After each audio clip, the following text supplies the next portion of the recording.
জুলাই আন্দোলনের শহীদ হাসানের জানাজা হবে আজ। জানাজা শেষে আওয়ামী লীগ নিষিদ্ধ এবং গণহত্যার বিচারের দাবিতে হবে কফিন মিছিল।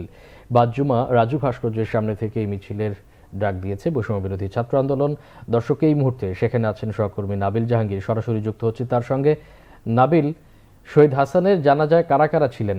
কফিন মিছিল কর্মসূচির কি খবর আছে আপনার কাছে?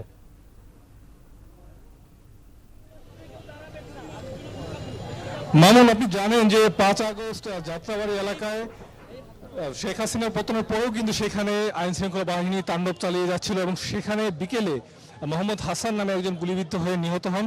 তিনি যাত্রাবাড়ি এলাকায় একটি ইলেকট্রিক দোকানের কর্মচারী ছিলেন, সেখানে তিনি গুলিবিদ্ধ হয়ে নিহত হন। তারপর তার মরদেহ কিন্তু ঢাকা মেডিকেল কলেজে দীর্ঘদিন ছিল।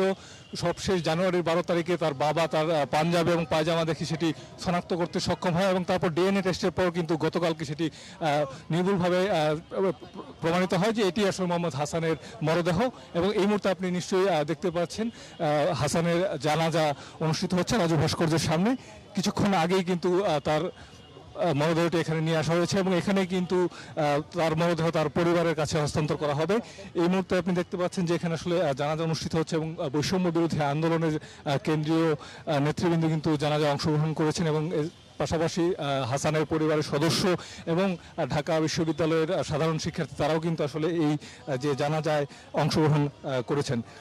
মামুন, আপনাকে আমি যেটি জানাতে চাই সেটি হচ্ছে মোহাম্মদ হাসান তিনি কিন্তু যাত্রাবাড়িতে বিকেলে ৫ই আগস্ট তিনি সেখানে গুলিবিদ্ধ হয়েছিলেন এবং তারপর কিন্তু তার এবং আরও ৫টি মরদেহ বৈষম্য বিরোধী ছাত্র আন্দোলনের বিশেষ সেল তারা কিন্তু ঢামেক হাসপাতালের মর্গে তারা সেখানে শনাক্ত করে এবং শনাক্ত করার পর কিন্তু দীর্ঘদিন যাবৎ চেষ্টা করা হয় তাদের পরিবারের কাছে এই মরদেহগুলো পৌঁছে দিতে।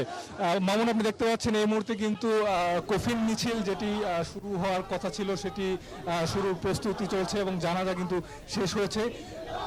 আওয়ামী লীগের নিষিদ্ধের দাবিতে এবং এই যে গণহত্যা তার বিচারের দাবিতে কিন্তু রাজু ভাস্কর্য থেকে মোহাম্মদ হাসানের যে মরদেহ সহজে সেই কফিনটি নিয়ে একটি বিক্ষোভ মিছিল আয়োজন করেছে বৈষম্য বিরোধী ছাত্র আন্দোলনে যারা নেতৃবৃন্দ রয়েছেন তারা। এবং তারা যে দাবিটি করছেন যে এই গণহত্যার দায় স্বীকার করে আওয়ামী লীগকে নিষিদ্ধ করতে হবে। এবং আপনি নিশ্চয়ই জানেন যে বৈষম্য বিরোধী ছাত্র আন্দোলনের পক্ষ থেকে কিন্তু প্রথম থেকে বলা হচ্ছে যে আওয়ামী লীগকে নিষিদ্ধ করতে হবে এবং এই দাবিতে কিন্তু তার বেশ কিছু কর্মসূচিও পালন করেছে।